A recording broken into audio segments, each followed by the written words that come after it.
The Pullman strike is one of those events in Sacramento that is not known by the general public much about it. For people who are maybe historians who know about the Pullman strike, they think of it all being in Chicago where the strike broke out and started. It also is known across the country as the mail strike, but its real claim to fame is it's one of the first reasonably successful efforts to have a nationwide boycott or a strike. And in the case of the expansion of the strike from Chicago, it moved to the railroads. And in Chicago, it was a strike against the Pullman company, which made railroad cars. This became a general strike against railroads or a boycott of railroads.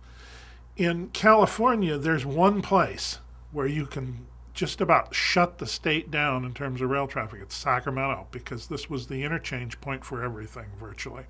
Of course, there's another big yard in Los Angeles, and they were disturbing that too, the strikers. But the big activity occurred here. There was the American Railway Union brought almost 2,000, 3,000 strikers to Sacramento, and the yards, everybody in the yards walked off their jobs. The railroad responded by locking everybody out. The strikers took possession of the yards, and they blockaded all the rail crossings and things and put an end to any transportation actually going through the yards successfully. This became a big deal because the mail was on those trains. That brought the United States government into the strike. And the United States government called up the National Guard. And the National Guard went in, and it was an unsuccessful attempt to put the strike down. That caused frustration. That brought in the regular federal troops. They sent up federal troops from the Bay Area, Marines and Army. They put the strike down. They put a train together, ran into Yolo County.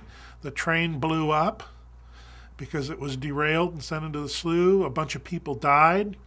The result of that was the Army mounted a cavalry charge with sabers lowered down Front Street. And that ultimately is the end of the strike. Lots of people get injured. Quite a few people die in this strike in Sacramento. And the National Guard is embarrassed by what happened in their performance in the strike. It results in the total reorganization of the Guard in California. And it is a major incident. And it may be perhaps the only time that Sacramento, the city, is under U.S. federal martial law.